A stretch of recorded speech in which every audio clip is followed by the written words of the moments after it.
Do you feel like TRT dosages are like a little bit on the low side? Yes.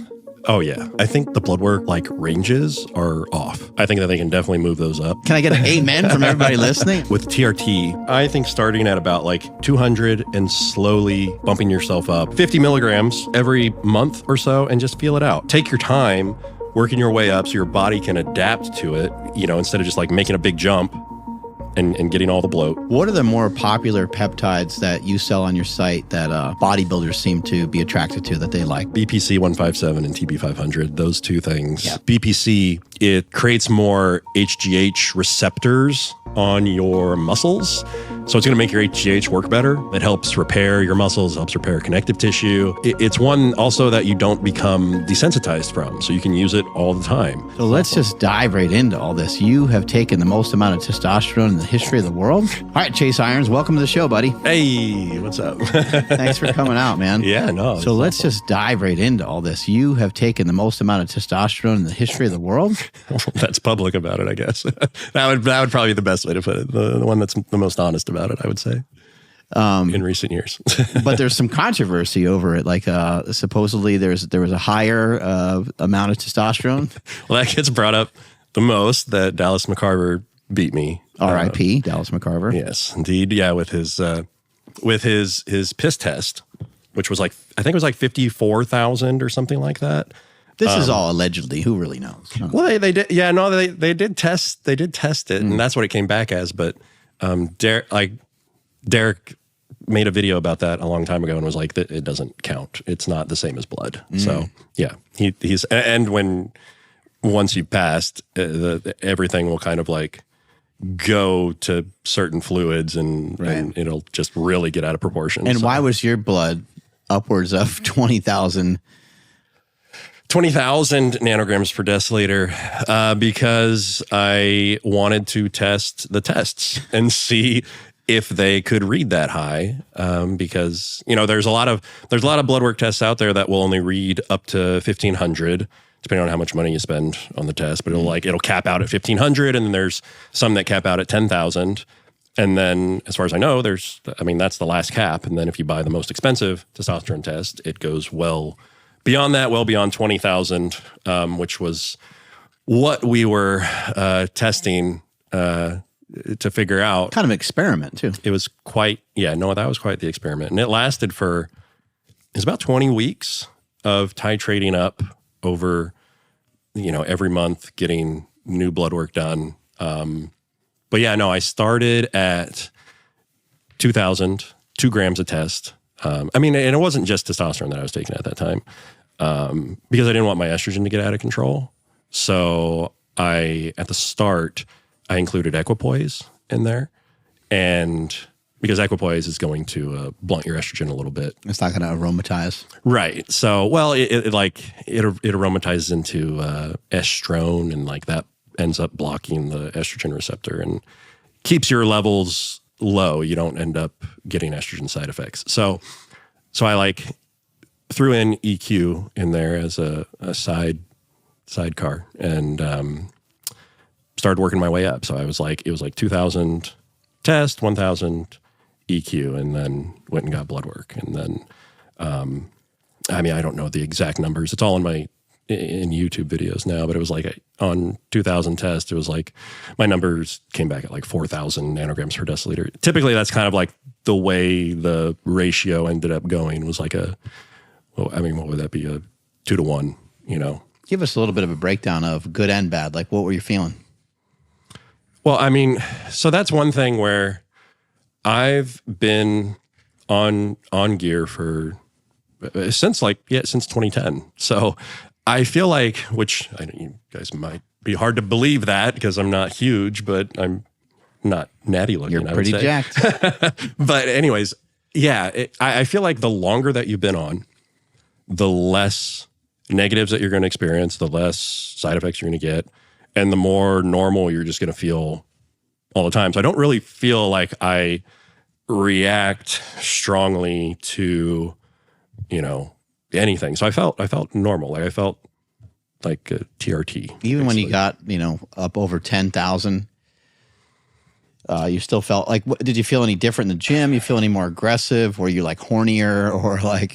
So like, if anything, like, well, things definitely, as I was titrating up in the doses, there was definitely more libido every time we bumped the dose. There would be like a couple weeks where libido was like, definitely took a tick up. So it was like first month, 2,000 tests, 1,000 EQ. Second month, we went to like, it was like 4,000 tests, 2,000 EQ. After the blood work on that, my estrogen was like below a 5. And I was like, okay, that's too much EQ. And then I believe I went to like 5,000 tests, and I think I brought the EQ down just a tad, and then got blood work again, and estrogen was still under a 5. And I could tell that I was a little bit, you know, a little more aggravated, but I could just feel that, you know, but it wasn't much. Like I could tell there was something there. I was like, I think before I got the blood work, I was like, I'm pretty sure my estrogen's low. And sure enough, you know, it was. Some guys say, and you know, you're on a combination of things a little bit there too, but some guys say that they've noticed almost like some fat burning properties when you get into like the upper stratosphere of taking testosterone. Did you experience any of that? Well, so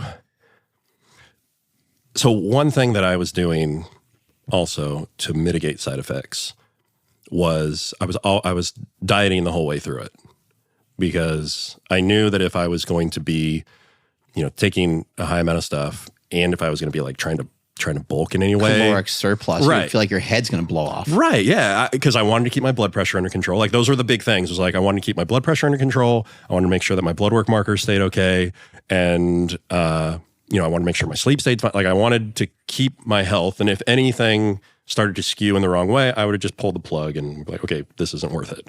And the best way to do that was to stay, you know, in a caloric deficit throughout and do cardio throughout. And, you know, I was doing everything that I could to maintain good blood pressure, and I did the whole way through. So yeah, like everything was in its place. I mean, there was also a lot of like ancillary thing. Like I was using blood pressure medication as well to keep everything under control. I was using, you know, a statin to keep my LDL cholesterol under 100, which it was crushed. Actually, it was like 50.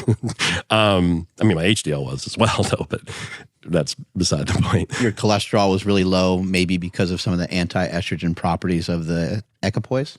I mean, you can get a little bit from that, but I was using ezetimibe and rosuvastatin, and both of those just absolutely crushed the LDL cholesterol. I was talking with a buddy of mine not too long ago, and I was in his house, and there was another guy there, and this one guy was kind of saying, he's like, well, I'm pretty much natural. He's like, I've hardly taken anything. And then the other guy was like, he's like, what about that Anavar? He's like, and I gave you tests not that long ago. He's like, you went through both of those. You went through both of them quick.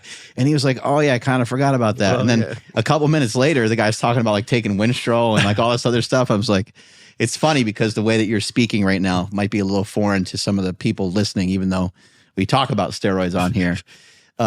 People might be a little confused at like you throwing so many different things at, you know, particular situations or particular experiments that you're doing. And it might sound haphazard. It might sound completely reckless. And we can both admit maybe there is some recklessness to it. Yeah. We only know what we know. Yeah. But this is stuff that you've been researching and looking into for a long time. You're not just like jabbing yourself with all kinds of crazy stuff. Yeah, no, I mean, this is definitely stuff that I've been, you know, paying attention to for a long time. And again, it's not like I'm going into this and putting my head in the sand and being like, I don't care what things look like. I'm going to go to the end and see it through. It was just because you're getting blood work done, you're getting things checked out. I mean, blood pressure is going to be the first thing that goes that you want to look out for. And that was the one thing that I was really just harping on myself about, and to the point where I had low blood pressure, where it was just like there were points where I could drop the telmisartan dose that I was on, or that there was even a point where I was I dropped it out and was just using like nebivolol instead, and But yeah, like I was staying on top of that thing and like trying to treat it as much of an experiment as possible that wasn't going to kill me. Like I don't have some sort of like death wish from drugs to end my life doing these experiments. But yeah, don't try any of this at home. That's for sure. So it was like, I got to the point where I was like 5,000 test, 1,500 EQ. And I was like, okay, screw the EQ. I'm going to drop that out. And I replaced those milligrams with more test. So I was like, okay, we dropped the 1,500 and I think we went to 6,000 test only by itself. And at that point I was floating around like a 1,200 to 1,400 nanogram per deciliter. And I was getting towards kind of like the end of the timeline that I wanted to do this, because I didn't really want to be like pushing this for beyond 16 and 20 weeks. So, yeah, because you just don't want that much time under tension with all of this stuff. Because eventually, something would likely give. Your luck's going to run out. And the blood pressure would start to shoot up. And it's like, okay, now you got to force yourself to stop. So I wanted to be able to stop before I needed to force myself to stop. So we were at 6,000 tests, and then I moved to 8,000 tests. And I only did that for, it was like 3 weeks. And I went and got blood work. And I wasn't super confident at that point that I was going to get over 20,000, considering where the last blood test showed. And because the blood work, like you go get it, it doesn't come back immediately. It takes a week or two for it to come back in. So it was like, okay, I did 8,000. I wasn't super confident that I was going to get over that. So I was like, the very next week, so it was like I gave blood work. Very next week, I was like, screw this, let's do 10 grams. And just shot it all within like 4 days. Just like back-to-back days. It was like, I can't even, it was like 10 milliliters each day. So it was like 40 mils in 4 days. And then went right in, got blood work again. And then it was a waiting game. And then I just stopped injecting everything. Then it was just a waiting game. And then the 8,000 came in and it said it was 19,000. And I was like, oh man, I don't know if 10,000 was going to be enough. And then, another week goes by and then the 10,000 score comes in and it ended up being like 20,009 or something like that. So I was just like, oh my God, I can't believe that did it. But, and that it only increased by like 1,000 in that last 2,000 that I bumped it up. But I also only gave it like literally that week to kind of like raise my levels. So if I would have been able to like maintain that shot schedule for maybe 3 weeks, it probably would have went a lot higher. But the thing that I do really remember about all that from last year was when I stopped injecting and the inflammation from like injecting went away and I had like everything healed. It took about a week, but the week after that week was the best that I felt and was the best that I had looked like ever. Like a lot of the thumbnails that I use are that week where I look not. You just sent your body into overdrive. Somehow. It was like everything was full, everything was lean, and I was just like, "What the fuck?" Like, yeah. So like, scroll up just a little bit, like those pictures, those thumbnails there, like yeah, like that one, the one in the top left, yeah, crazy, where things were just super wide and just like I was like, remember looking at the way that I usually film stuff is my phone will connect to my camera. So I'll be like looking at my phone. I'm like, what the fuck? Is that what, is this what things are looking like right now? You're like, oh shit. Yeah. So, and that was at, I was like 250 around there. So yeah. Yeah. So after everything kind of like settled down and it was kind of like the best look that I had created, thus far. And yeah, it was Did you feel like stronger in the gym? You notice anything there? I don't really focus a whole lot on strength anymore because I'm just scared to death of getting hurt. So, I mean, yeah, there was definitely more strength, but workouts were awesome. Mm-hmm. Great pumps. like I said, this was all happening in a deficit too. So it's just kind of like, yeah, it was really cool. It's pretty wild. When did you start getting into performance enhancing drugs? You said like around 2010. What was, I like this interview where you're like, yeah, I'm Chase Irons, I'm on steroids. Dude, that whole thing was so crazy. Cause like I'm up there with Vigorous Steve and, you know, all these like doctors and whatever. And they said, introduce yourself. Like, and so they're going down the line and I'm sitting there and they're all talking for like a minute about who they are and what they've done. And I'm like, the fuck am I going to say? and she just hands it over to me and my mind I just black out and I'm like, that's what came out. I was like, and everybody just starts laughing and I was like, oh my God, I don't know what just happened. But yeah. Yeah, steroids are, you know, they're so like vilified, you know, even still like when someone says steroids and then people are confused, you know, they don't know that testosterone is a steroid. TRT, we're still talking about steroids. TRT clinic could be a steroid clinic. I mean, they're interchangeable. I know that like there is some different dialogue around like taking a TRT dose versus someone being on like a cycle of steroids. You know, people tend to take more. What are some of your thoughts after being someone that experiments? Do you feel like TRT dosages are like a little bit on the low side? Yes. Oh yeah. Yeah, for sure. I think the blood work like ranges are off. I think that they can definitely move those up. Hell yeah, they can move those up. Say, can I get an amen from everybody listening? I mean, let's go. I think it should be more. I mean, there's not going to be a lot of negative sides from when it's just test. No, like like I said, the number one thing that you need to watch out for is your blood pressure. And if you're paying attention to that, like as long as you're focusing on that, and that's good. I mean, because most of the negatives are going to stem from that. Like your blood pressure starts coming up, that's going to cause your heart to enlarge because it's under strain. That's going to screw up your kidneys because it's like running a fire hose through a coffee filter, you know? So it's just the blood pressure is the start of the downfall. So take your test, you know, if you're focusing on that, your blood pressure, take your test up to what you can handle to keep your blood pressure okay. And that's how I look at it. A TRT dose doesn't really even doesn't make that big of a dent, really. No, I guess it can be like there's a range of people that it might matter for a little bit more. You know, typically the more overweight you are, the more fat cells you have, the more water they're going to pull in, and that's going to raise your blood pressure. So if you're somebody that's pretty overweight, you have to be pretty careful. And that, otherwise. Well said. That makes sense. Yeah. If you're like the average dude getting on, it's highly unlikely that you're going to have a problem. But it is. You still need to pay attention to what you're doing because you start feeling that pressure behind your eyeballs. Yeah. When you bend down, if you're trying to tie your shoes and you know you feel your face is going to explode, that's a sign that it's probably high. So that's a very easy way to test it. Yeah. If you can't put your socks on. What was the first cycle? Reaching down. What was the first cycle you ever did, and what kind of impact did it have? Oh, I got all the side effects when I first started. It was terrible. I mean, I just went. It was like a straight 500 test, and it was like 20 D-ball.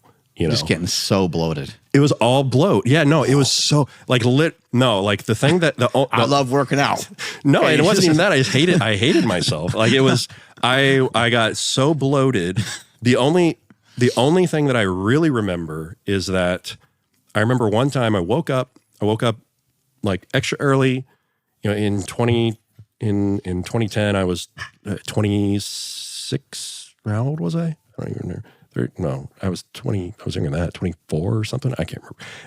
I got up early, went to GameStop to buy a new game that came out. And I remember my face was so bloated. My lips were so bloated that I couldn't even talk straight. Like my lips were like, you can't even do it, but they were just like tripping over themselves. And I was trying to speak and I was just like, what the hell is happening? See, we love that. Like when powerlifting, that was great. Like that was, it looked like maximum health. It looked like I got punched in the face. It was terrible. Yeah, no, my first cycle experience was awful. And I just forced myself through it because I thought, well, this is how we do it. This is what we do. This is what we go through, I guess. And my ankles were huge. My feet got super fat. And then, you know, you go on the blue top HGH, and then your feet get even fatter, and then your hands get fat. Like, it was just all bad. I don't know. It was not a good experience at all. So you can mitigate side effects, like just so everybody's aware, maybe people that haven't taken anything or people that are on the fence, you could very easily mitigate side effects by simply just taking less. So we're not necessarily, I'm not against TRT, you're not against TRT. We're just saying we think the dosages are a little bit light and that you could probably take a little bit more and still not see the negative sides. And I think, you know, a little bit more, like, what do you think we're talking about? Like, somebody takes, I don't know, 160 milligrams of test. What would you maybe, because they're limited with TRT, they can't prescribe like Masteron and Primobolan and all the fun stuff that works really well. Well, yeah. I mean, like 500 is definitely too much to start off on. But like with the TRT, I mean, I think starting at about like 200 and slowly bumping yourself up. If you need it. If you need it, and as long as your blood pressure is good, 50 milligrams every month or so, and just feel it out. You know, so you go from 200 to 250 to 300, and just take your time working your way up so your body can adapt to it, you know, instead of just like making a big jump and getting all the bloat and then being like, it's so much easier to, you know, if you go up slow, you'll know where you're good at, so that when you go too far, you know where to back off to, you know, because if you go from 350 to 400 and you start to feel all the side effects, you know, your tits start buzzing, then it's like, okay, 400 is too much. Let's go back to 350. And that's our chill spot. And, you know, by the way, if you're going to use a company like Merrick Health, which sponsors this podcast, they're not going to be all frowny face on you if you tell them the truth. If you say, hey, you know what, I want to take this to the next level. I'm on a little bit of Primo, you know, I'm on a little bit of whatever the side ancillary stuff is that you're taking, they will work with you through that process. And also, they're not going to push a bunch of drugs on you either. So if people are looking and they want to get their blood work tested, and, you know, not everybody knows all this space the way that someone like Chase does. And so it's really important to have someone, you probably still have people double checking your blood work. It's important to have someone reading and checking that blood work to have an interpretation of what the hell's going on. I let Steve look at my blood work. Vigorous Steve. Yeah, you've had him on here, but I have him look at my blood work and he approves. So he's somebody that's worth having a look at it. But yeah. That was actually, we made a video together where he deep dives on my blood work when I was at, I think I was at about the 6,000 testosterone range, and he was like, looking good. Here we go.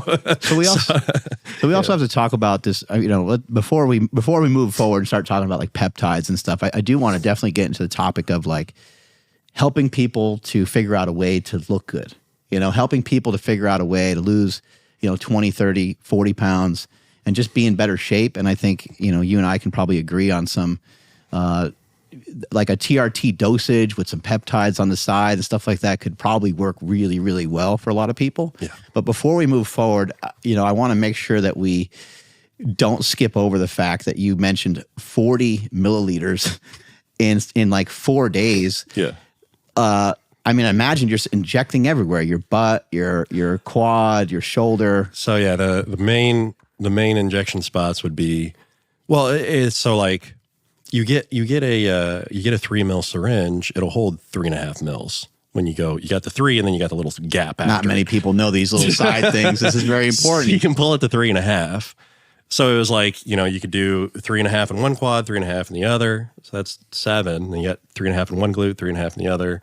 It's 14. Then you got 3.5 in one. How many would you do in a day? Like at least 10. Well, it'd be like 3 spots. Yeah. And I mean, yeah, it'd be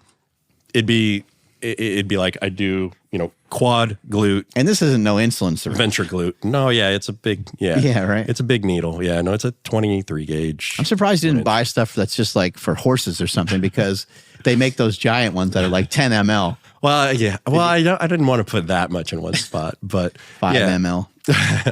But yeah, like there's quad, glute, venture glute, which is kind of like your hip. And then there's, you know, your lat, your lat, your rear delt, your side delt, well, kind of rear side delt and then kind of like front side delt. And then traps. And then, yeah, I mean, those would be the main spots. Like I didn't really mess around with biceps and triceps. I would save that for things that are less painful.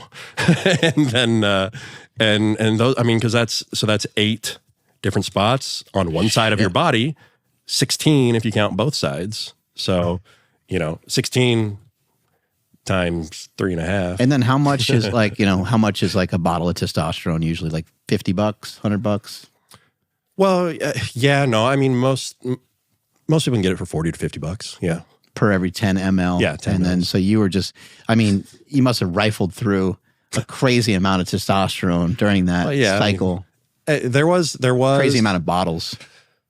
There was a portion of it where I had learned that testosterone isocaproate will hold at 400 milligrams per milliliter and be, not painful. Oh, wow. So I was like, this can help. See, we need people like this. We need people with these discoveries. That's a big deal. So this can help a little bit. But I didn't use it through the whole thing.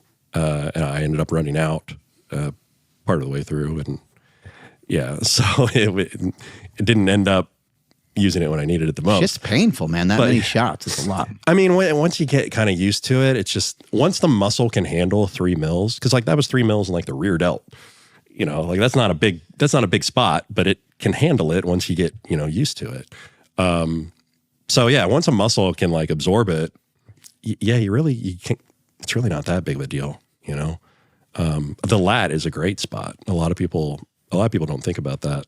But if there is a way, I mean, there is a way, use a 5 mil syringe. You just have to get the right, you got to get the right needle on there. I remember I was at a powerlifting meet one time and I was talking to this real fat guy and he's like asking me like how I do my shots. And he's like, man, I gotta get this syringe and then I got to poke it into my butt. And he's like, I'm not mobile enough to like stay sideways that long. Yeah. And to get to the plunger, he's like, so I just hold it and I lean up against my refrigerator. I've heard that. And push the rest of it in. And I was just like, that's crazy. Why why couldn't I have coached like volleyball or something? Why am I in this goddamn sport? This fat guy asking me how to put stuff in his butt. Yeah, that's bad. That's bad when you can't push the plunger. Yeah. You cramp up. Yeah. Or the lat too. Like you try to get the lat, you can kind of cramp up sometimes. You can. I mean, you just have to angle. You have to use the tables, So like a rear delt, you put your elbow on there. Like this has the syringe and then you're like this and do it that way. But, and it's kind of the same thing with a lat. Like you get up against the wall and push it against the wall to like get your arm way over there. So all the tricks of the trade. Yeah, you got to use the furniture. All right, let's just take a made up person, okay? Let's say someone's I don't know, someone's like 260, they're a little bit on the heavier side. They want to they'll probably look good if they get down to 215, 220. So they got like around 40 pounds of body fat to lose. They've tried a bunch of diets and they've struggled. They just have they're kind of addicted to food, but maybe they got a little muscle on them. They've been training. They like training. Because I know a lot of people that fit this bill. A lot of people like training. They don't have any problem getting to the gym. They'll get to the gym, at least 3 times a week minimum, and they like it. They're all in on some training. But they just really struggle with the diet. They tend to sabotage themselves. They might like eat pretty well during the day. They might have vertical diet kind of thing going, and then the snacks kind of creep in later at night. And so they just never really lose the body fat that they're looking for.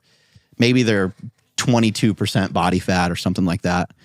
And they've been thinking about TRT. They're not sure, like, is it going to really help? Is it going to really make a difference? They've heard a bunch of different things. They heard that you got to pay attention to your blood pressure. They've heard all these different scenarios. And they just want to look good. And they want to look like they lift. They want to hold on to their muscle mass. And they want what everybody wants. They want to look jacked and tan. Yeah. They want to look like they're in good shape, but they still want to hold on to like a good amount of muscle in the end. Like what how do we navigate this? Because I'm thinking with your knowledge of peptides, you'll probably come up with something pretty cool. Well, I mean, I would definitely start off. I mean, the thing that I have seen change the most lives at this point is absolutely retatrutide for sure.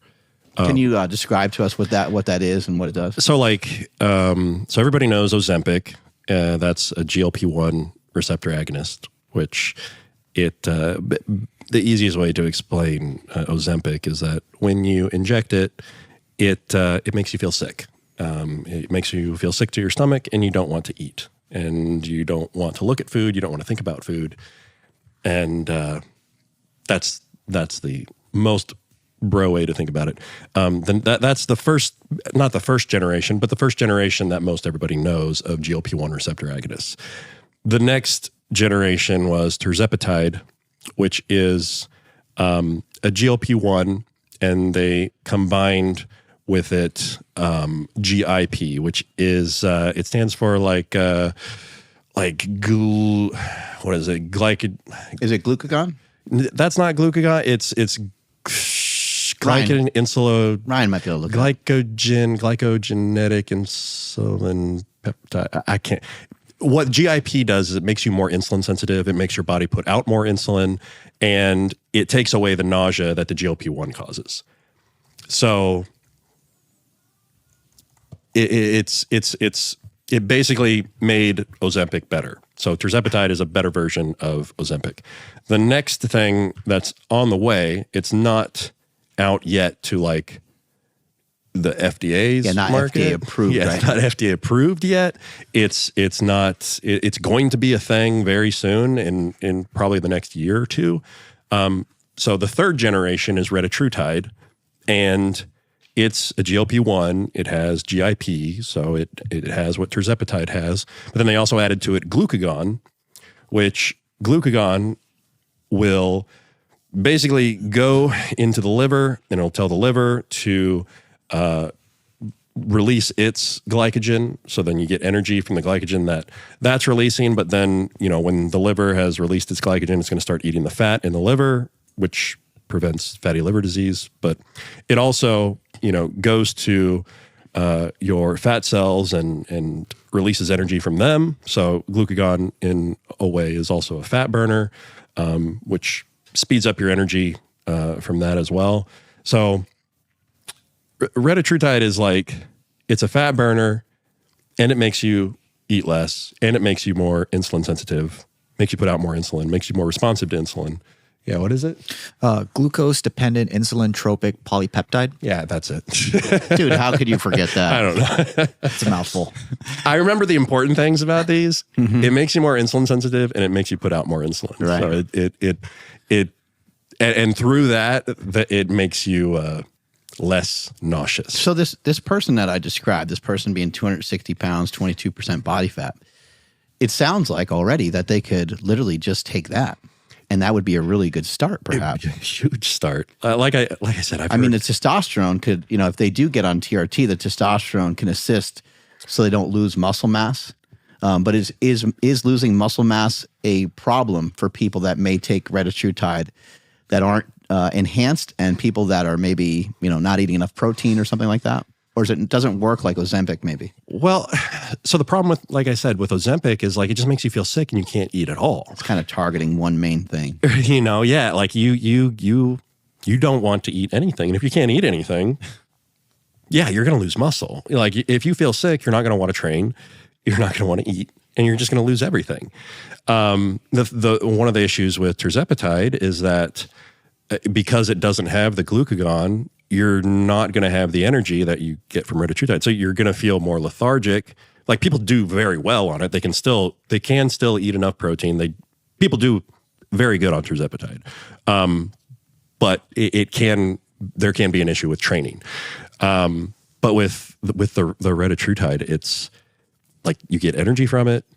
You get a blunting of the appetite, but it's not so strong that you can't eat enough at all unless you take too much. The danger is in the dose. You have to be smart about your dosing. You have to know what you're doing with that, because if you do take any of these, like sure, tirzepatide, they've like fixed the nausea if you're dosing it properly. If you take, if like the standard starting dose is like 2 milligrams a week. If you jump into the first week and take 4 milligrams, you're going to feel sick and you're going to be puking and shitting your brains out. With retatrutide? With any of them. Okay. Like you can absolutely take way too much. And I know some people, because like the standard starting dose for Retta is 2 milligrams a week. Like that's where the research they start people at, and then from there it's like, okay, assess where you need to go. So it's like I know some people that took 2 milligrams the starting week and they felt nothing at all, and that was me. I took it the first couple weeks. I was taking 2 milligrams, didn't really notice anything. I was like, okay, let's go to the next step. And in the research that they did, people went from 2 milligrams to 4 milligrams. So I was like, all right, I'm just going to go from 2 to 4. So as soon as I switched to 4, after 1 week, it was about halfway through the week, I just felt like a light switch flipped. And I was just like in this new like zen of, wow, I really don't want to eat that. I don't... not thinking about food all the time. And is it almost more so targeted towards like shitty food? Is it like helping with, for you, is it helping with cravings or some people you've heard from? Well, I mean, it's like I don't know. I feel like a lot of people are just going to be like, well, why don't you just not eat it? Like, I feel like for me, it's such a big deal because I got into... Part of the reason I got into steroids was because I had a like serious eating disorder, and it kind of like always stuck around in the background. So like for someone like me, it was a really big deal for that to be turned off and be like, I can say no to stuff, and whether it was good or bad, I could just be like, I don't need that. I don't need it. I don't want it. It's fine. I don't want it. Because I'm just like, I'm somebody where if I have something, I just want more of it. It's kind of like I definitely have that like addictive personality, and I've definitely like turned it towards bodybuilding for sure. Yeah, why it's so interesting. Like it's almost sad in a way. And I think this even about myself sometimes. Like, why is it not enough? Like, why is something not? It's like there's so many great things going on. There's so many cool things, and I'm lucky, I guess, in the fact that like I do pause, I do celebrate, I do try to stop and smell the roses. Like I am very grateful. I'm very I have a lot of gratitude. It's something that I've practiced for years when I wake up in the morning. It's just these little practices of being thankful and grateful and appreciative of the things that are going on. But with your training or with your own body, your own strength or whatever these things are that you're chasing after, it seems like sometimes you get some of them and you just don't care that much. Yeah. No, yeah. And I've gotten to the point now, and I think that Retta has helped me a lot with that, in that I'm kind of more so on my way towards more like an actual kind of health phase. Did you have any issues with binging? Oh yeah. That was my big thing. I think that's way more prevalent in bodybuilding and stuff for sure. than people could ever even possibly imagine. Oh yeah, because bodybuilders don't look like they don't look like they binged on bad food.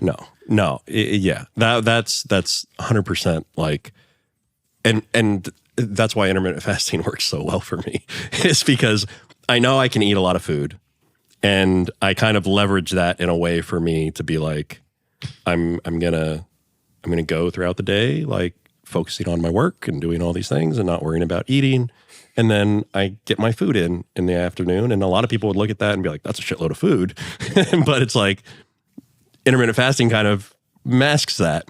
You're not really all that responsible when you're left to your own devices, So you have to kind of say, hey, look, the rules are very simple. We're just not going to eat. Yeah. And so, rather than just keeping that window open all day where right. you might overconsume calories. I mean, it's just, that's just kind of the way my mind works with it. And it's, so like I get to the afternoon and I'll have my meal and it'll be all good food. And with Retta on top of it, it's like I get full and I get real full. And I'm just like, and it ends up only being 2,000 calories when it feels like it's 4,000 or 5,000 calories. And you're going to have a hell of a time losing weight. Like if you're somebody, it depends on where you're coming from, but you're going to have a hell of a time losing weight, even if it's natural foods, even if it's good, healthy foods. And I think that's what a lot of bodybuilders kind of suffer from. And then also there's just like, you're depriving yourself. Mm-hmm. You're depriving yourself of sweets and depriving yourself of certain things. And yes, there's room for some stuff, and you can kind of, if it fits your macros, squeeze some stuff in here and there. Mm-hmm. But I think many of us are guilty of like some self-sabotage. Oh yeah. And it probably doesn't happen like during the day. It probably happens in the latter half of the day. Mm-hmm. Maybe it happens on like a weekend and stuff. But you got to move the scale, you got to be working pretty hard. Yeah. And it sounds like what you're describing about something like retatrutide just makes the whole process that much easier. Well, it's so like I've been using it for a year now. And in this last year, it has been 100% the easiest to stay, fit, stay leaner, because I'm not thinking about food all day. This is like the first, like we're, coming up on 2 years of not tracking macros anymore, which is insane to me because I was so obsessed with like making sure I hit my numbers and thinking about what's the next meal going to be? How am I going to set that? How am I going to set up my last meal of the day? How many, ounces of meat am I going to eat? How many ounces of rice or whatever? And just constantly, it was always on my mind. I love it. You're no longer, I call it a calorie counting cunt. Yeah. It just takes that away. Like it gives you the freedom to focus your energy on something else. And it's just it's so liberating to not have to worry about your macros anymore, because now finally your body tells you to stop eating when you're well below what you can really handle. So it's like, I'll make my standard meal and I'll eat what I can of it. And, when I'm done, I don't want any more, and I'll put it in some Tupperware. I'll throw it in the fridge, and my wife will take it to lunch, for work the next day, and that's that. It's important for people to know that what we're talking about, retatrutide, it is injectable, and I think you have some on your site, mm-hmm. and I've checked out some prices. I've been trying to purchase some or show some or get some for some family members and some friends, or at least direct them to some of these websites, and I'm usually seeing like, it's a few $100 usually. Like I want to say I saw like 160, 180 for 10 milligrams. Yours is like $90. Yeah. 95. If you use my code Chase, you get 10% off. Yeah. So 85 if you do that. That seems like a reasonable price. What are like, let's just talk for a moment about like side effects. Like even if it's okay. We know that you can take too much. Yeah. And you're saying like if you're in like a 2 milligram dosage, that's reasonable for maybe the first week or two for most people. Usually the first month, it's pretty good. I've noticed that women tend to need less. Most women, they'll start at like 2 milligrams and they'll feel sick and they'll go down to 1 and be like, okay, this is a good spot for me. But some women, again, it's like, you do not want to just copy what your friend is doing, because there's no telling what your dose is going to be. Because I hear that's low and slow, everybody, low and slow. Where they're Don't like, hurt yourself. Where a woman will contact me and be like, oh, my friend's doing 4 milligrams of it and she's got great results. I want to go on 4 milligrams of it. And it's just like, no, don't do it. Please start at the start. You have to start at the start and adjust it for you. And that's one thing where I feel like your like body type, or like how much fat you hold on your body, or like how you react to food, because we all put off GLP-1 when we eat. We all put off that hormone. We have GLP-1 receptors all over our bodies.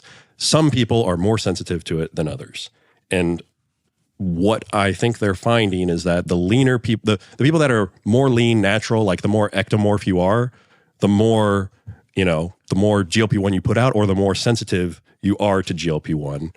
And you don't eat near as much as anybody else. Like you have that natural tendency to be like, I'm full, I'm done, I don't need anymore. And that's how they just live their lives. And now that we kind of have that for everybody else, now we can kind of like live like them and feel normal in a way.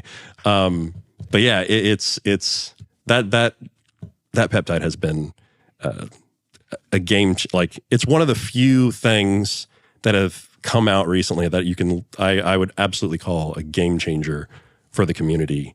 And I mean, I priced it as such because our community of bodybuilders, like we want to spend our money on drugs and food and the gym, and we don't have money for anything else because that's what we spend all of our time on. We don't have the best jobs. So. Would you say that retatrutide is like comparable to being as effective as something like testosterone in terms of like what testosterone does for a physique or muscle gain? And then maybe like, because it seems like a moderate and modest dosages of testosterone, especially monitored, seems to have like very, very minimal to low to maybe even no side effects. Would you say that you feel that retatrutide is like on par with what testosterone can do for men and women? I think it's better. I would say, I mean, you definitely want to get your blood work checked and see where testosterone levels are, and adding tests to the mix would absolutely be great with it as well. But if you go and get your blood tested and your testosterone's, if you're good, if you're sitting around a 600, 800, somewhere around there, wherever, 1,000, wherever you're sitting, I wouldn't worry about your test. I would not worry, but I think that would be a safer, easier first step to your weight loss and making progress quickly too. It's impressive the amount of progress that people are making within the first month that they use it. I will never go to a doctor ever again about my general health. All they want to do is put you on pills. Really well said there by Dana White. Couldn't agree with him more. A lot of us are just trying to get jacked and tan. A lot of us just want to look good, feel good. And a lot of the symptoms that we might acquire as we get older, some of the things that we might have, high cholesterol or these various things, it's amazing to have somebody looking at your blood work as you're going through the process, as you're trying to become a better athlete, somebody that knows what they're doing. They can look at your cholesterol. They can look at the various markers that you have, and they can kind of see where you're at, and they can help guide you through that. And there's a few aspects too where it's like, yes, I mean, no shade to doctors, but a lot of times they do want to just stick you on medication. A lot of times there is supplementation that can help with this. At Merrick Health, these patient care coordinators are going to also look at the way you're living your lifestyle, because there's a lot of things you might be doing that if you just adjust that, boom, you could be at the right levels, including working with your testosterone. And there's so many people that I know that are looking for, they're like, hey, should I do that? They're very curious. And they think that testosterone is going to all of a sudden kind of turn them into the Hulk. But that's not really what happens. It can be something that can be really great for your health, because you can just basically live your life a little stronger, just like you were maybe in your 20s and 30s. And this is the last thing to keep in mind, guys. When you get your blood work done at a hospital, they're just looking at like these minimum levels. At Merrick Health, they try to bring you up to ideal levels for everything you're working with. Whereas if you go into a hospital and you have 300 nanograms per deciliter of test, you're good, bro, even though you're probably feeling like shit. At Merrick Health, they're going to try to figure out what things you can do in terms of your lifestyle. And if you're a candidate, potentially TRT.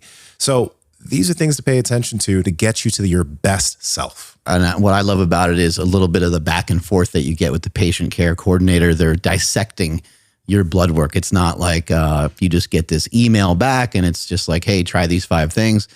Somebody's actually on the phone with you, going over every step and what you should do. Sometimes it's supplementation, sometimes it's TRT, and sometimes it's simply just some lifestyle habit changes. All right, guys, if you want to get your blood work checked and also get professional help from people who are going to be able to get you towards your best levels, head to merrickhealth.com and use code POWERPROJECT for 10% off any panel of your choice. Let's say somebody wants to stay a little bit more on the natty side, and we'll kind of open this up and we'll say, again, we're talking about like some fat loss, and just say it's male, female. Forget about the example I had of that person being 250 or whatever. Just male, female, heavier than they want to be. Yeah. What are some things they can take? Because it sounds like peptides don't have like a sex connected to them, because they're not messing with like sex hormones, right? No. You're right. So what would someone maybe stack to give them a little bit more benefit. And maybe let's try, if we can we try to stay away from injections? Because I think the retatrutide is it's insulin injection, right? And it's sub-Q, so it doesn't have to go into the muscle, right? We're not dealing with big needles and stuff. Is there something people can take that's maybe a pill or capsule that can A, accelerate weight loss, and B, potentially help someone hold on to some more muscle mass?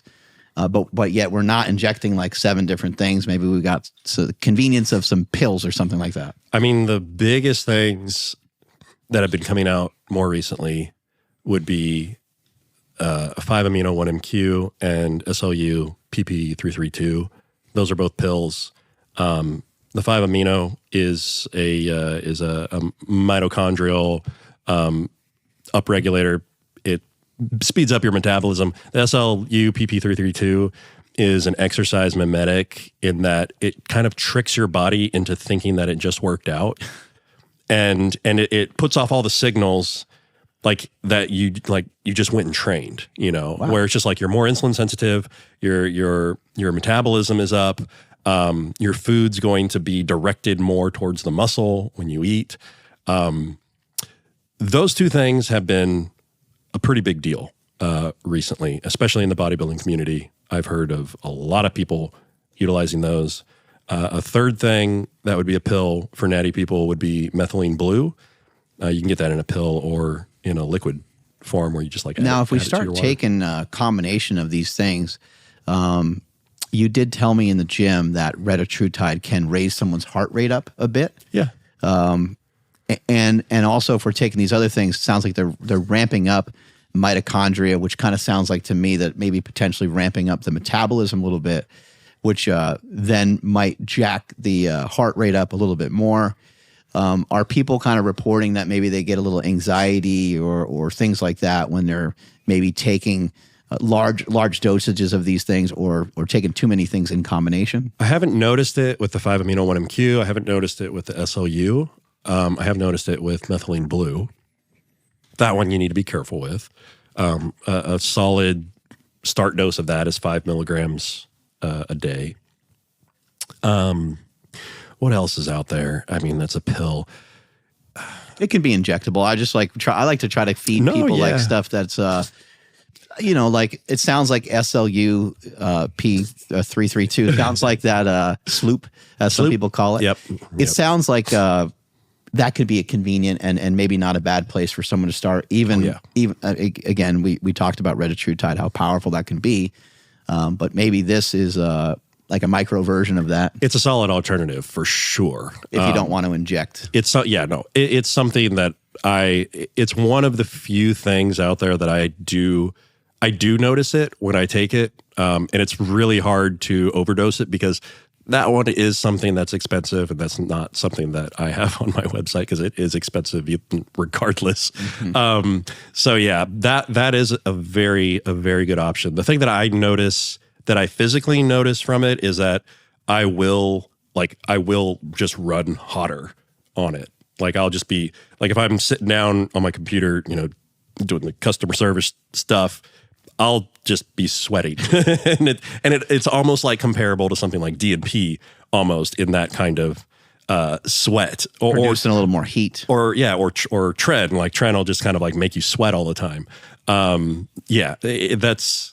That's the one thing where I physically, when I add that in, I'm like, okay, that's new. That's definitely something going on. You have a lot of videos on like dosing and so does Vigorous Steve, Either check out, Chase Iron's YouTube channel or Vigorous Steve. These are really great resources. Derek, More Plates, More Dates. I don't know if he does as many videos these days, but he's always pumping out really great content. Just try to get, it's not easy to sift through, not easy to find, reliable sources, but I'm telling you guys that these guys are reliable sources. They're great people to listen to.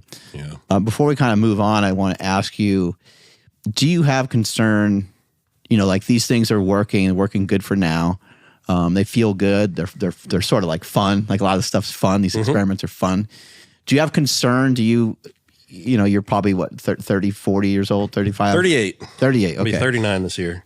Getting close to 40 years old. Do you have concern? Do you ever sit there and kind of think about like, I wonder how this is going to play out when I'm 60? 65. Well, yeah, I mean that's kind of why I'm backing off a little bit now, and it's like focusing more on, because like I'm like 235 pounds now, and I really like being lighter. I really like being down in like the 230 range. Like I just feel better. I feel healthier. You know, I don't have to take all the blood pressure medications. So I am definitely backing off more. I don't think I'm going to do another 20,000 nanogram per deciliter experiment again. You know, I've done crazy growth hormone experiments in the past, but you know, there might be some random things here and there that I play with, but I'm definitely on my way out of that kind of phase and focusing a lot more on health these days. And it's not like health hasn't been floating around the whole time, because you are getting blood work and you're trying to be considerate, but at the same time you're putting the pedal down to the. I've put it through the floorboard, and a lot of people will be like, well, blood work's not enough. Like that's not going to tell you enough. I've gotten full body MRIs, you know, and I was scared to death when I went to Prenuvo and got it done. I was scared to death what the results were going to look like, because I thought for sure my heart was going to be huge and my liver was going to be black. And I was just like, had no clue what that stuff was going to look like. I was hoping things would be good. And sure enough, the only things that they found, I had a couple little gallstones in my gallbladder. I had a little bit of fat on my liver, but nothing like they said it was normal. They were like, it's not a big deal. And kidneys were fine. My heart was normal sized. I had no fat on my heart. And the main reason I went and got the scan was I was curious about visceral fat. I did have visceral fat, which, you know, everybody's going to have a little bit, but that's something that I'm interested in tracking. And I plan on going back to Prenuvo here in maybe next month to see, after a year of being on Retta, to see how much that has changed, the visceral fat thing. Plus, they owe me a scan. They don't owe me anything, but I've done a lot of consulting for them with, like, because they want to get into helping out bodybuilders with, like, specifically just like a scan for your heart or a scan for your kidneys. Because right now, they do a torso scan. They have three different scans. They do just like a torso. They do full body, but then there's like one more, like just a head scan or something like that. I don't know. But they've been trying to get kind of more into the fitness space. And it was funny, when I went in to like do my scan, there was one guy there that knew who I was, and he was like, do you think that we could talk about helping guys like you with like looking more into the heart or looking more into these things? And so like I talked them through some stuff, and anyways, he was like, I'll comp your next full body scan. So I was like, okay, I need to go back and get that done. Did they do the coronary calcium scan there as well? No, they don't get into that. Which that's another thing that I have had done twice. And the first scan that I got a score of 123, which then I started digging into how to reverse that, which if you want to know how to reverse it, you take a shitload of vitamin K. K2, right? Yeah, vitamin K2 is huge. So there's a specific product. It's called concentrated K. It starts with a K, so it's KK, concentrated K. It is it's like the highest dose, like best vitamin K supplement that I've seen on the market. And it was made by a guy that he's got some videos out there talking about how he reversed his own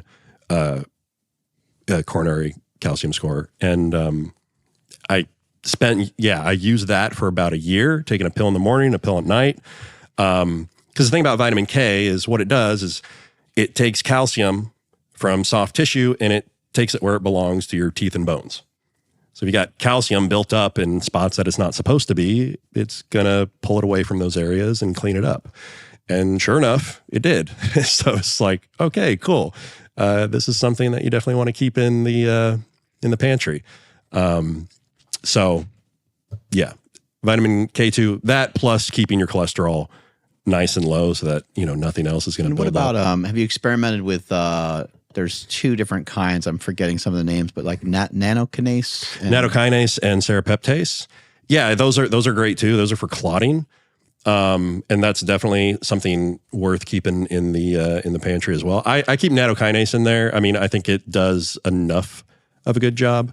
Yeah, that's one that Dante Trudel he brought up kind of to the space. Maybe for heart health, and then also like blood clotting and stuff like that. Yeah, it keeps the blood from clotting too much. Yeah, if you've got there's a blood marker you can test to see if you are a above average clotter or not. I believe John Meadows was, and that would be something you want to look into, and if you have that, you would want to take nattokinase for sure. And nattokinase is also good for blood pressure. So it's also worth noting too, like all the stuff we're talking about on the show, I get my blood work done too. I communicate with doctors. I communicate with guys like Vigorous Steve. I communicate with guys like yourself, Stan Efferding, so on. There's no reassurance in this world, like we're trying to check out as much stuff as we can. You mentioned all the scans that you're getting. Yeah. And I don't want to put words in your mouth, but I'll just speak from my end. Like, I don't think a lot of this stuff is safe. Like a lot of what we do is just not, like, I can't honestly tell you like, hey, yo, this is safe. Yeah. No. All I can tell you is that I like the results from it. Yeah. And I love this whole game. I love strength. I love fitness. I love, trying to manipulate my body, get in good shape. But I also know that there's some dangers associated with it. And I also am aware that I have blind spots. There's stuff that I don't know.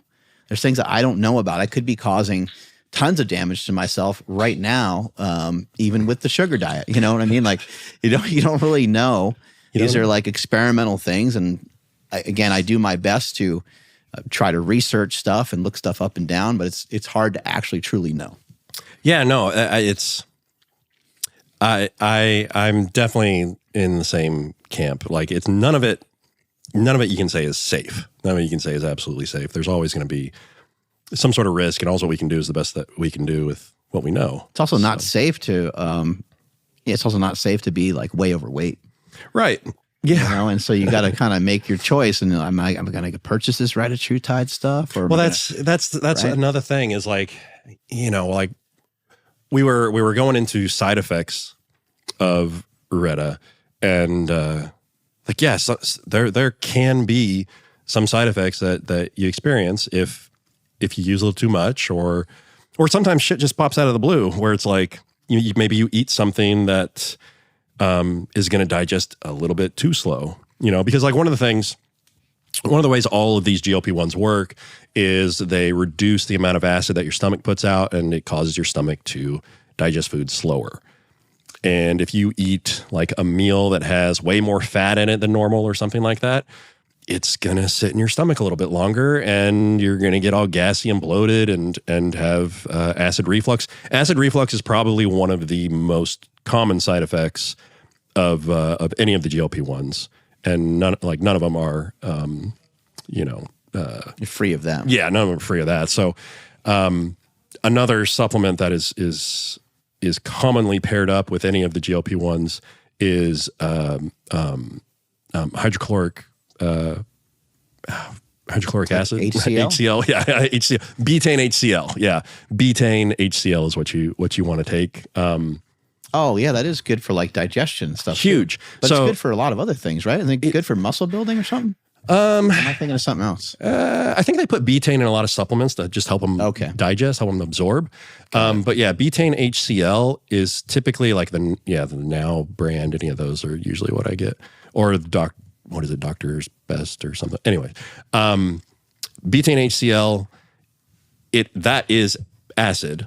Like, that is an acid. So a lot of people get confused with stomach acid or with heartburn, and they think they have too much acid. And it's like, how does that make sense if we're getting it from a GLP-1 where it lowers stomach acid and you're getting acid reflux. The acid just in the wrong spot, right? Well, so yeah, in so your throat. so the way your esophageal sphincter works, which is the valve that's at the top of your stomach and connects to your esophagus, the way that it like really functions is based on the pH of your stomach.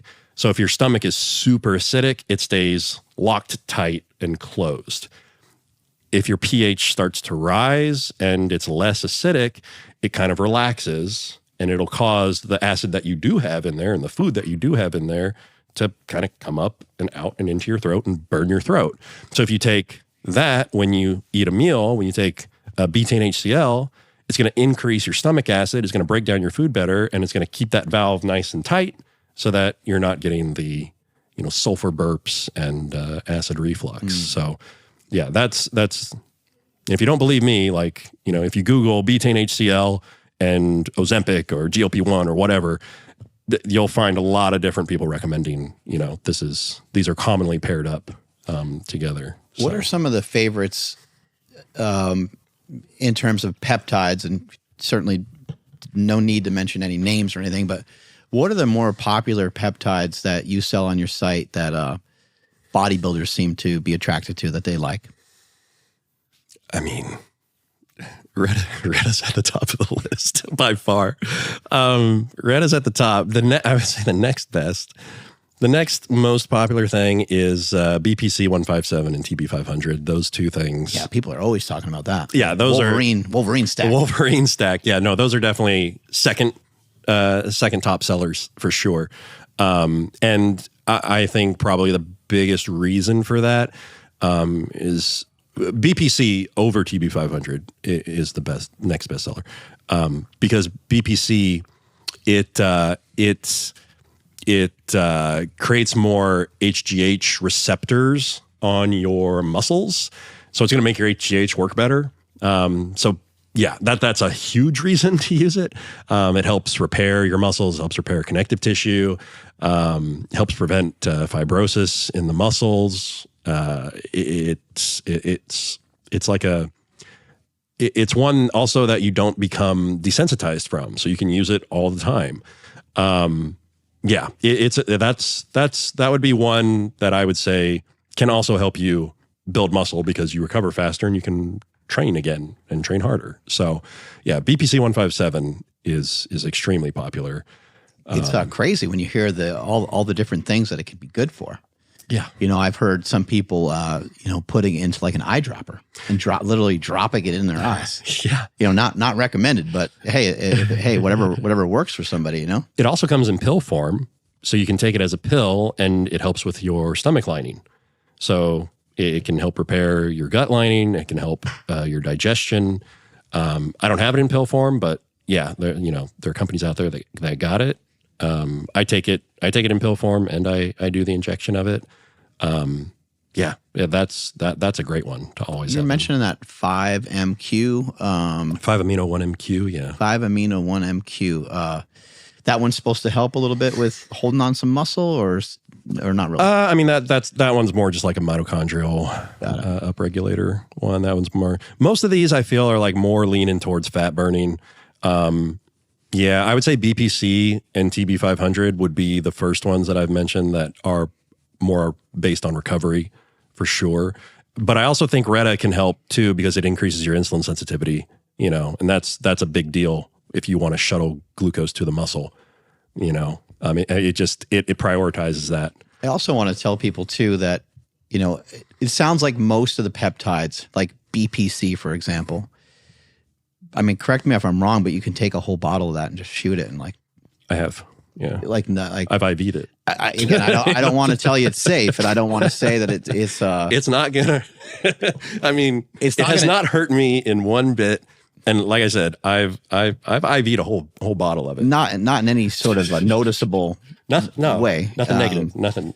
And like TB 500 might be in a similar category. Obviously, look, if you abuse these things and you do so like on a daily basis, like, that's your own experiment. That's up to you to like do that. That doesn't sound like a great idea. But I mentioned that because there are sometimes you do have to pay attention to the exact dosing and the exact dosage that you take. I think it's probably always a good idea to learn that. You know, don't shoot something before you watch the YouTube video.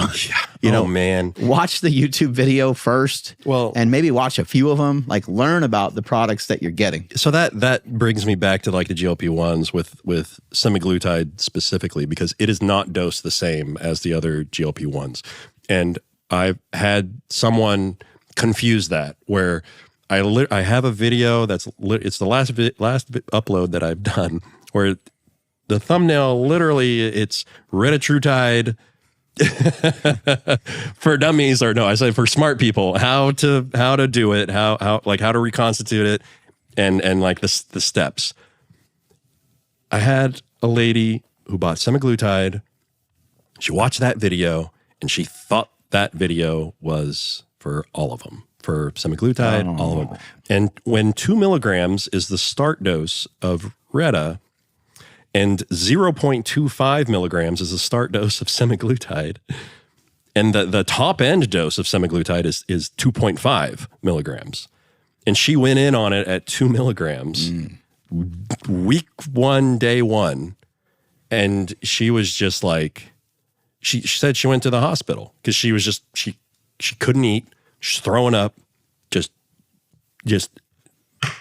terrible. I think Figures Steve had a post or a video where he made, it was just a thumbnail. So I don't know what was the truth on the actual video, but it said like that somebody took like 20 milligrams. Dude, I've seen that as well, where people emailed me and they were like, they thought the vial was the dose. And I was just like, no. Why are we not researching a little bit more? Like these are called research peptides. You're supposed to research before you take them. I don't understand how this happens, but Ryan, I have heard several cases where people thought that, but I think what happens is because like the pharmaceutical brands of these, they come in a pen and you take the whole pen. It's a 1 injection, the whole pen gets injected into you. So I think that's what's confusing some of these people, where they're just like, you buy the vial, you take the vial, and that's it. And I'm like, that's an expensive week. What are you doing? Because I had a guy, he said, before he, was talking to me, before he had interacted with me at all, he bought a 20 milligram vial of tirzepatide, and he thought that was the dose. And he took 20 milligrams is beyond the top end dose of it. I think the top end of tirzepatide is 18. And he took the whole vial, and he's like, I couldn't eat for 2 weeks. I lost a ton of weight, but I felt terrible. It's just like, dude, this is not the way. Like, that's not. There's so much content about these things out there. You just got to search a little bit for it. You don't even have to look at my channel. There's so many channels that cover this stuff. I felt so bad for that lady, because it was just like, I would also follow it up. I'd follow it up too with just saying, maybe look into like more than one resource. Like maybe just, if you hear it 2-3 times and then you think it's a pretty reputable source.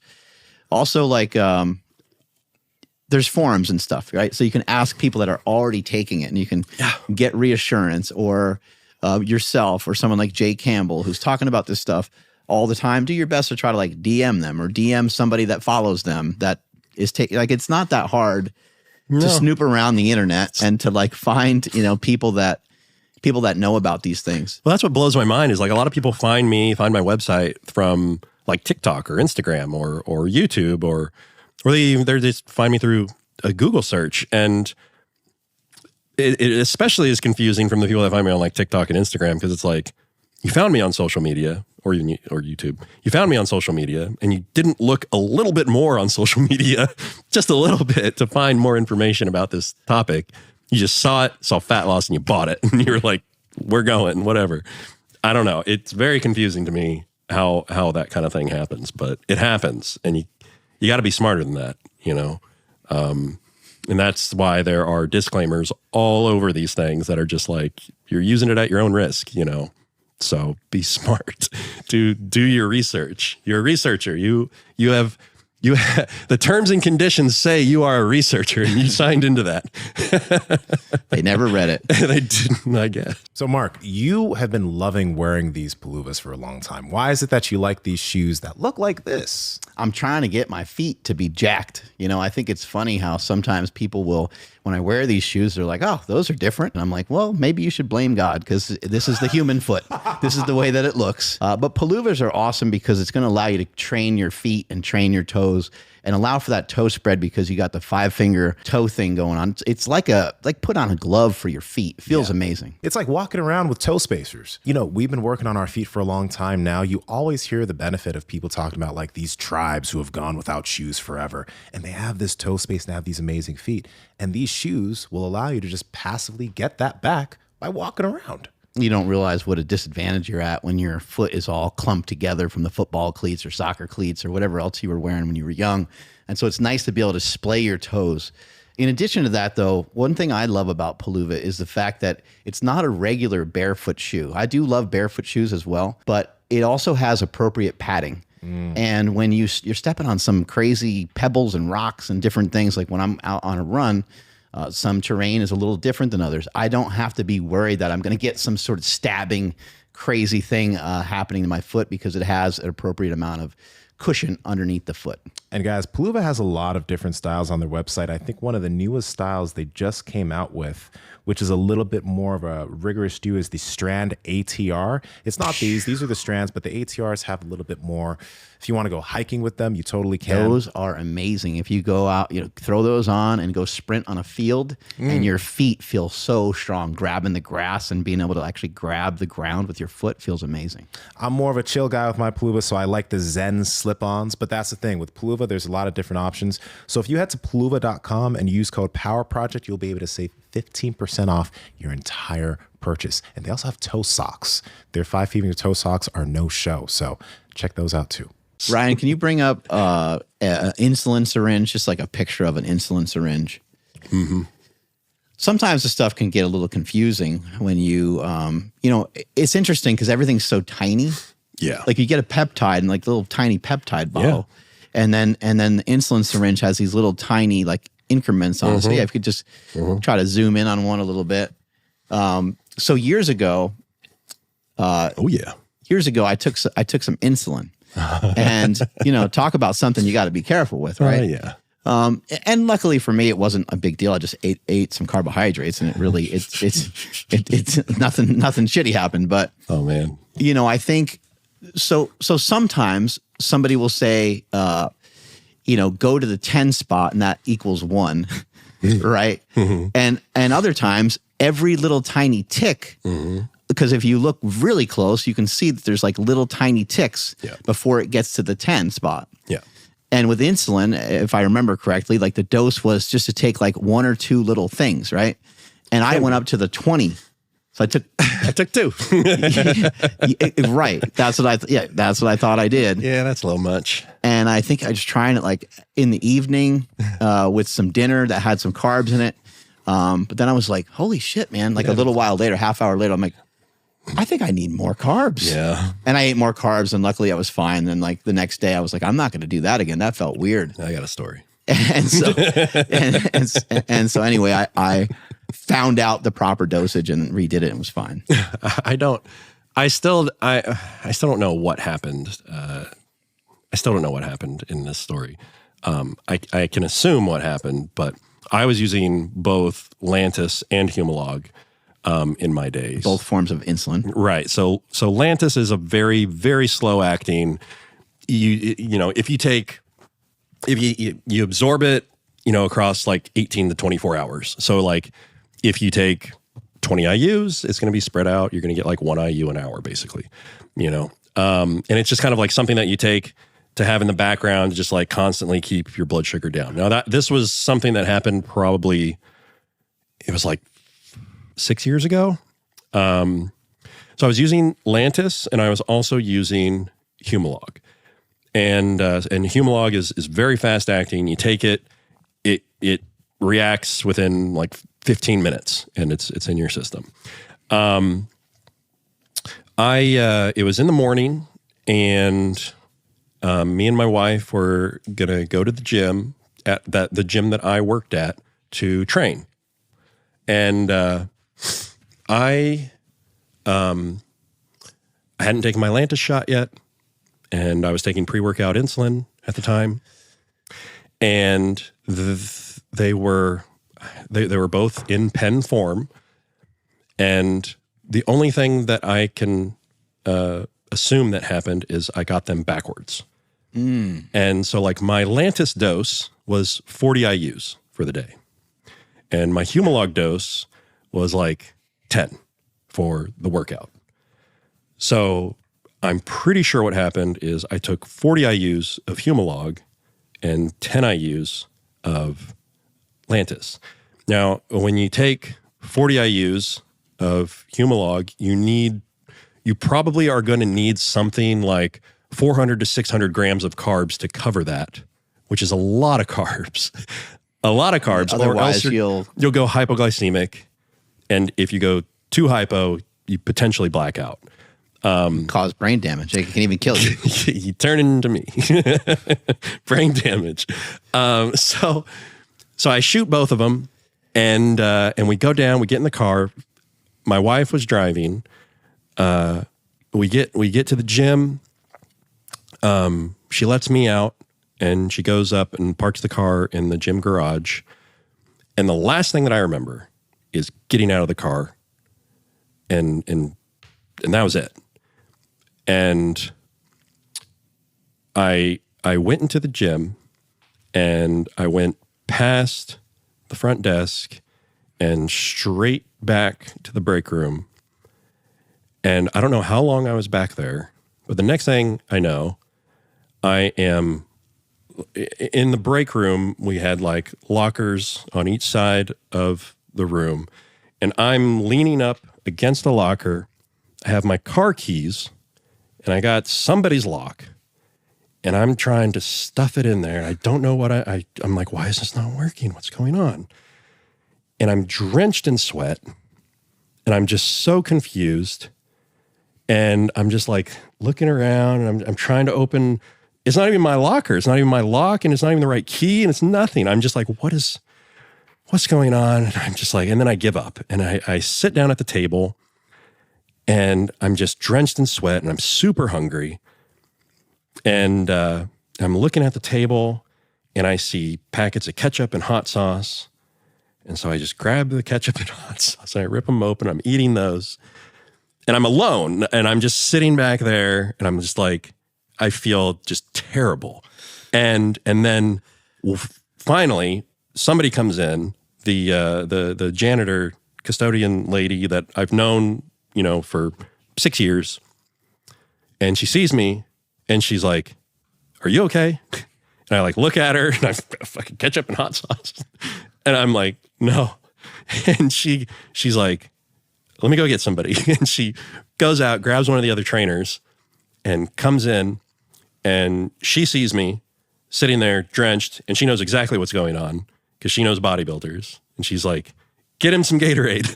And they run out, grab some from the front, and I chug one of them, and immediately I'm able to like come back to normal. It was so weird because I couldn't even talk straight because like when I said no, it was just kind of like and she tried, and when what's her name tried to talk to me, I just couldn't even speak. And then as soon as I like drank the whole thing, I was like, I could finally snap out of it, and I was like, oh my God, that was the weirdest fucking thing. And I was just I was just dripping. My shirt looked like I jumped in a pool, and yeah, and they like went and got my wife, and she came back, and she was like, "What happened? What's going on?" And I mean, she knew it wasn't like a mystery to her, like what I was doing, but yeah. So it was just like that was the wildest experience I ever had with insulin. We just went straight back home.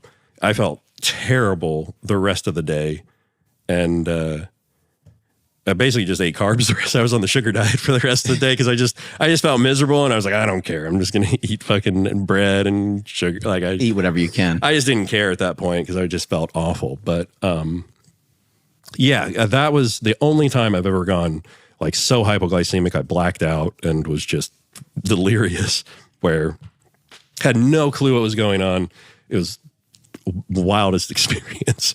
Yeah, I couldn't imagine if I would have been driving and that would have happened. Oh shit! In the middle of that. Yeah, that was the thing that I was thinking of. I was like, man, if we were in the car and I blacked out like that, like that's how serious that stuff can be. So yeah, insulin's double-edged sword. It seems like it can be really impactful. Oh yeah. Things that, you know, can help with insulin sensitivity, as we're seeing with like the sugar diet, can be really helpful. But like injecting insulin is a very dangerous practice.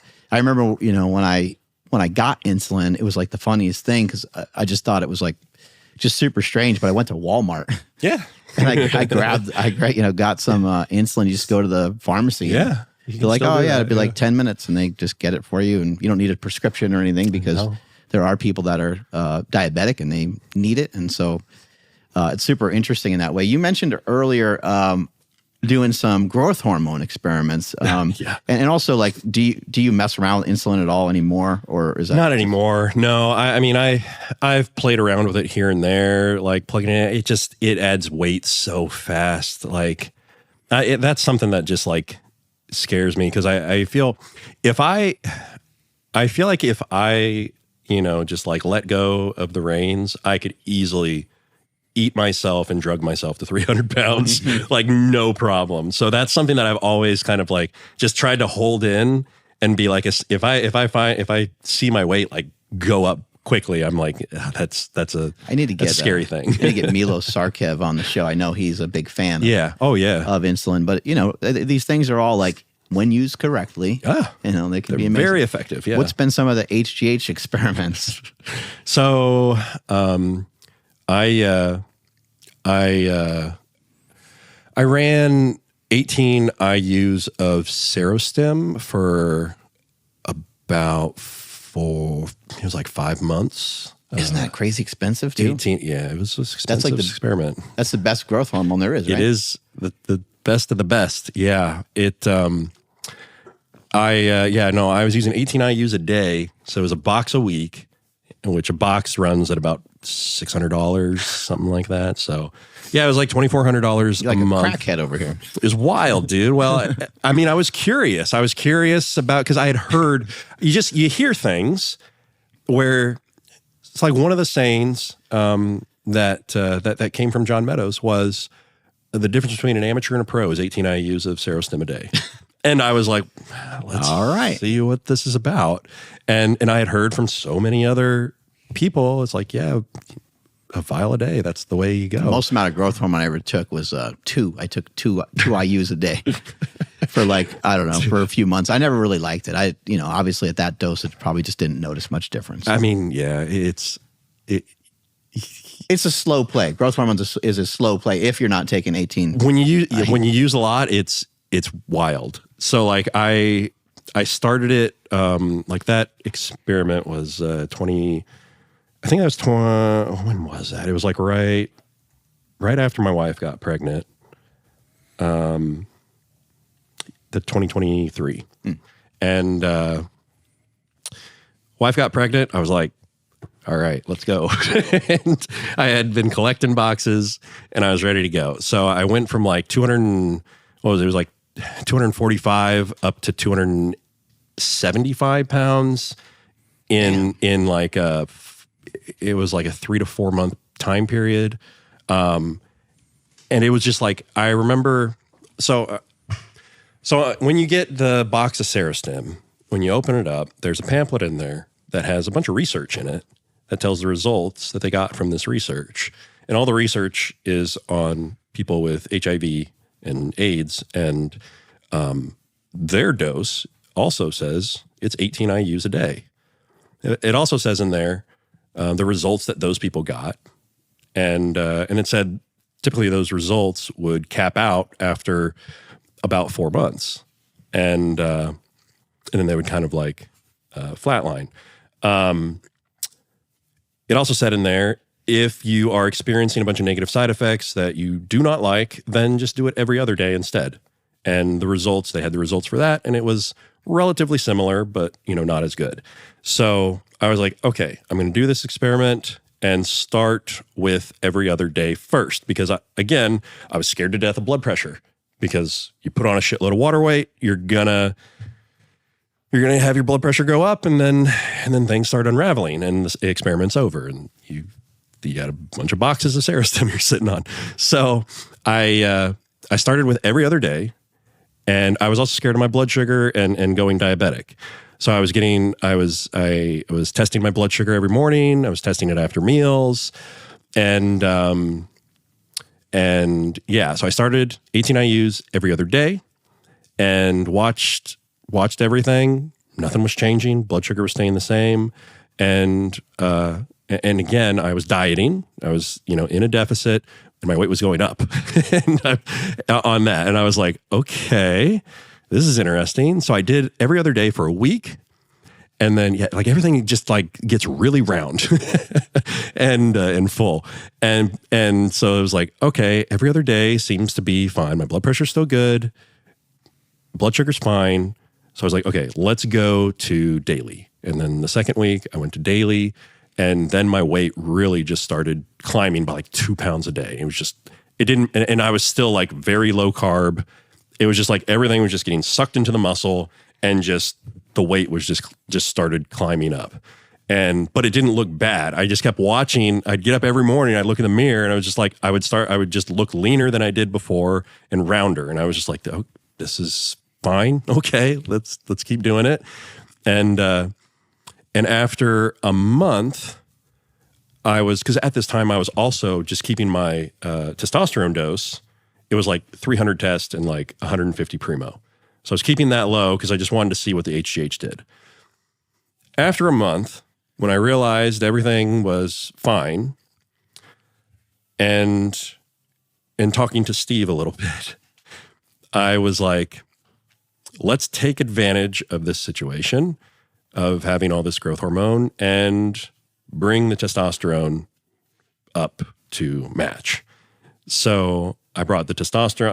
I started bringing the test dose up, titrating it up over the next couple months until I was doing 18 IUs of Serostim a day. And I think I stopped at there's a range between 2,500 tests and 3,500 tests that I was floating around with 1,000 primo or 1,000 masteron to keep estrogen under control. And that's what kind of took me from 260 to 275.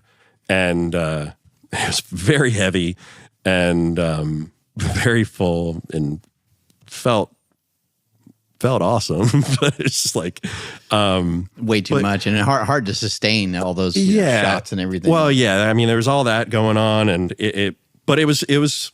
I mean, I wanted to see if a high dose of growth hormone would just start adding weight, because everybody I kept hearing that, but then I also kept hearing growth hormone's a long play, where it's you won't notice the results until months down the line. It's well, when you do it like this, you notice it month after month after month, and it as long as you keep doing it, it seems like it just kept piling on. And that was one big experiment that I did that was quite expensive, but it also, it just kind of I think it opened up people's eyes a little bit to that, because a lot of people hear that and they're just no, that'll kill you. Or something like that, right. No, you can't do that. Nobody does that. It can potentially make someone kind of diabetic, pre-diabetic. It can, but yeah, like I said, when I was, checking the blood sugar and stuff, the thing about testosterone also, though, is that testosterone makes you more insulin sensitive too. And at that time, I wasn't using a GLP-1. I wasn't in that game yet. So yeah, it was just the testosterone and training and, staying in as much of a deficit as I could, because my appetite was ramping up. It really worked out in a positive, bodybuilding kind of way. And, my health stayed with me throughout it. I first started hearing about transcriptions from Thomas DeLauer. Yep. And, Thomas is somebody that's an animal with working out. You got a chance to work out with him. I worked out with him. And he's kind of always on the front lines of finding out about these new companies that have cool things. But I didn't really realize that Transcriptions was the first company to put out methylene blue. And now look at methylene blue. It's so popular. It's everywhere. It's one of those things. If you guys listen to this podcast, you know I'm very iffy with the supplements that I take because there's a lot of shady stuff out there. You got to be careful. The great thing about Transcriptions is that when people want to get methylene blue, usually they'll go on Amazon, they're going on these other sites. It's not third-party tested. It's not dosed. A lot of people end up with toxicity from the blue that they get because there's no testing of it. Transcriptions, they have third-party testing for the products. It's dosed, so you know easily what exact dose of methylene blue you're getting in each troche. So you're not making some type of mistake. There's not going to be anything in it. It's safe. You can have it dissolve and you can turn your whole world blue if you want, or you can just swallow it. They have two different types of methylene blue. They have one that is, I believe, dosed at 16 milligrams, and they have another one that's dosed at 50 milligrams. So make sure you check the milligrams. I don't recommend anybody start at 50 milligrams, but the 16 I feel is very safe. You can also score the troches, and you can break them up into smaller bits. Yeah, that's what I do. And in addition to that, on top of the methylene blue, they have a lot of other great products and stuff as well. They got stuff for sleep. They got stuff for calming down, all kinds of things. I gotta say, I use it about 2 or 3 times a week. I use it before jiu-jitsu, and the cool thing that I've noticed, and I've paid attention to this over the past few months, is that after sessions, I don't feel as tired. So it's almost like I've become more efficient with just the way I use my body in these hard sessions of grappling. And it's like, cool, that means that, I could go for longer if I wanted to, and my recovery is better affected. It's pretty great. I know Dr. Scott Schur, we had him on the podcast, and he talked quite a bit about how he recommends methylene blue to a lot of the athletes that he works with. Yeah. And they're seeing some profound impacts. And one of the things I've heard about it is that it can enhance red light. So those of you doing red light therapy, or those of you that have some opportunities to get out into some good sunlight, it might be a good idea to try some methylene blue before you go out on your walk or run outside or whatever activity it is that you're going to do outside. And this stuff is great, but please, first off, they have that stuff for staying calm. They have stuff for sleep. But remember, this stuff isn't a substitution for sleep. This isn't a substitution for taking care of your nutrition. This is supposed to be an add-on to all the things that we already should be doing, and it's going to make things so much better if you're doing everything else too. And I think this is just a little different too than just adding some magnesium to your diet. I think this is a little different than... Yeah. Treat these things appropriately. Make sure you do some of your own research. But if you're taking medications, SSRIs, you better talk to your doctor first. Don't be popping these things. And if you're taking any medications at all, it'd be good to double, triple, quadruple check and make sure that you're safe. Transcriptions has a lot of great things that you need, so go and check out their website when you have the opportunity. Strength is never weakness, weakness never strength. Catch you guys later. And then what did I do after that? Let's see. I'm pretty sure I died. That was 2023. I dieted down. And then the next growth hormone experiment was that there is a new growth hormone that came out that's long acting. So it's like Lantus, but it's growth hormone, and it's called Ngenla.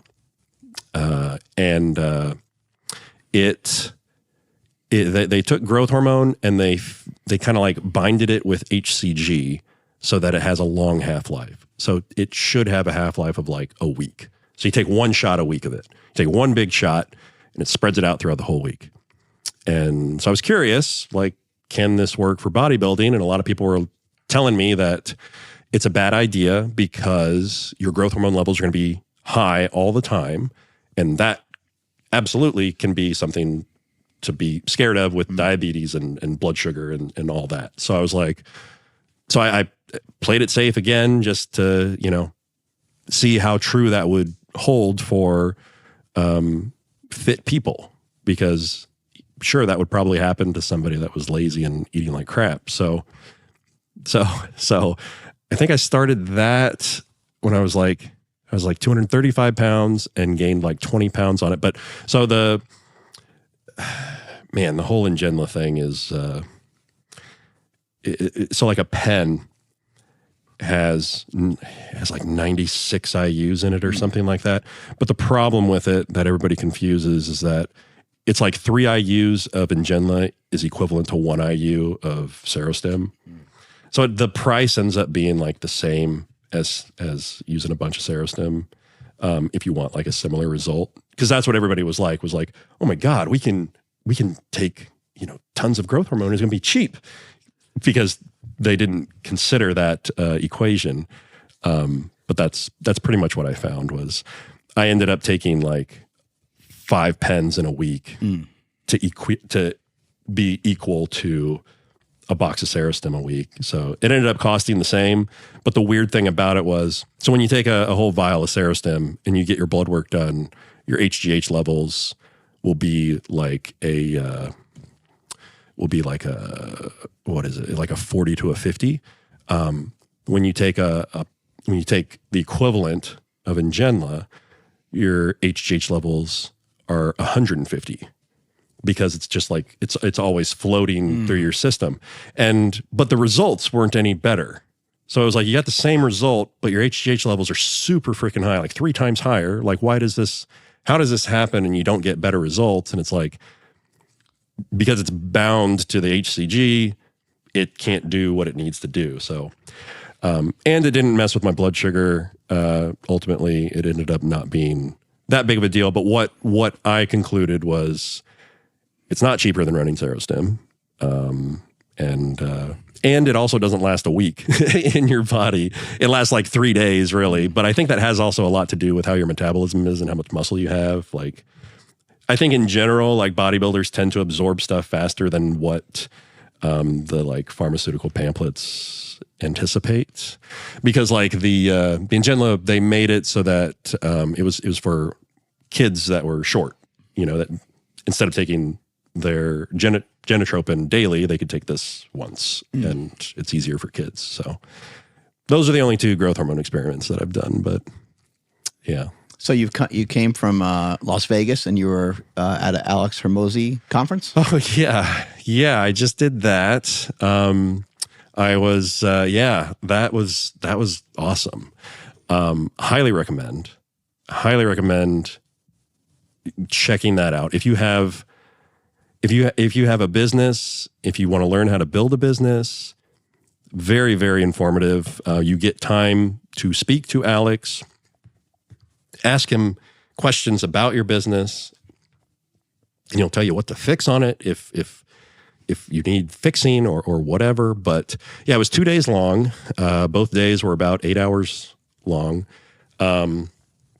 He basically has his whole like inner circle of his acquisition.com employees, like his head of sales, his head of marketing, his head of talent and strategy. And you get time with all of them to ask them any questions that you want, and they spit out what they would do in your situation. And so I went there because I wanted to learn how to build up my peptide business, because I have never built a business before, and I don't know all the ins and outs and all of that. And when I spoke to Alex, the first thing that he said was, "Holy shit, you're huge, dude." I was like, "Shut up."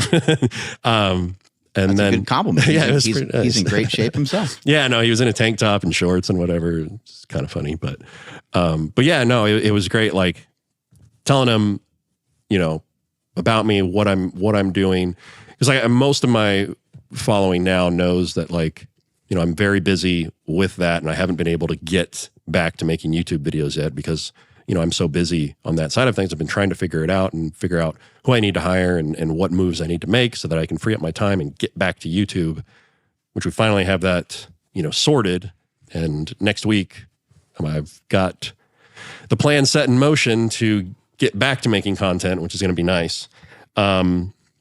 But yeah, no, it was awesome to hear all the insight of how like an enterprise level business gets evaluated and bought and sold, and how they decide what it's worth. And if you take a business and try to make it as sellable as possible, you basically make an amazing business that just starts growing like crazy. So you like check all those boxes, and he shows you what boxes to check. And it was really eye-opening.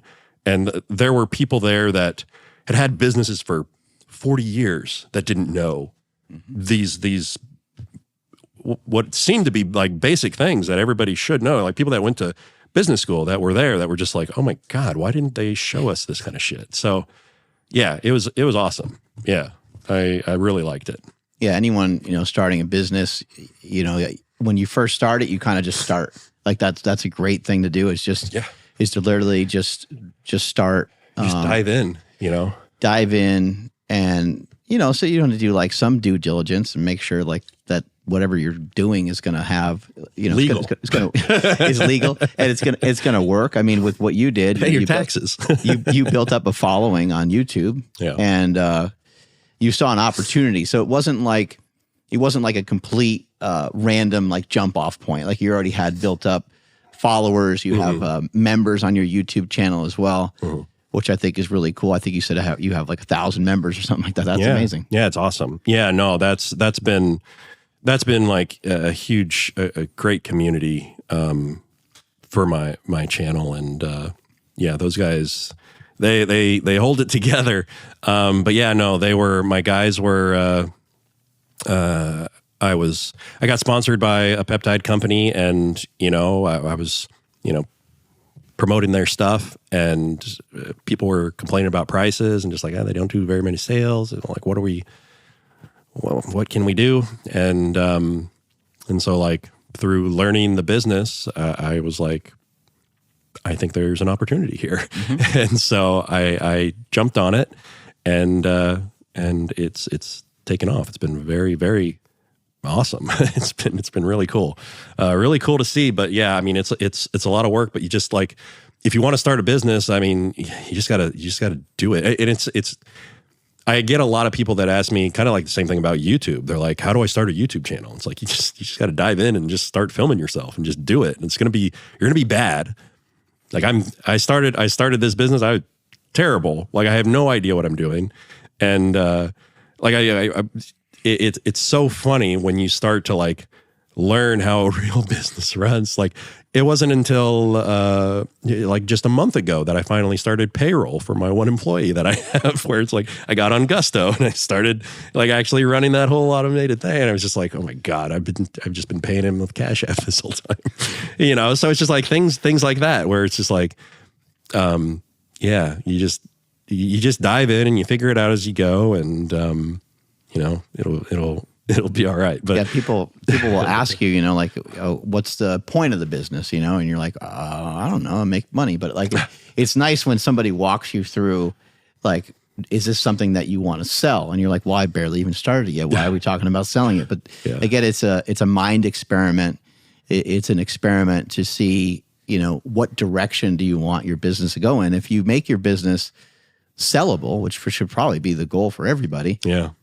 It's going to be a cleaner, smoother business. It's not like you can't have a lot of employees, but somebody doesn't want to acquire a business that's like messy, that's sloppy. You don't know you don't know the real numbers of your books, and you're not diligent. You don't have a paper trail. Like these are all the things you want to kind of make sure that you have. Well, there's that. Another huge thing, like if especially for content creators, is you don't want to be, if you want to sell your business, you do not want to be the main face of your business. You don't want to be, it's called key man risk.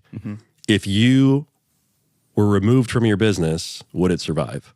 And if you're a content creator and everything's about you and around you, and you remove you, like, it's dead. It's done. If I didn't do anything for my business, it would end the moment that I stopped answering questions, stopped printing shipping labels. It would be done. So there's just so many things that you don't think about where it's like, that makes sense. I've had friends ask me, they're like, what happens if you die? I was like, what?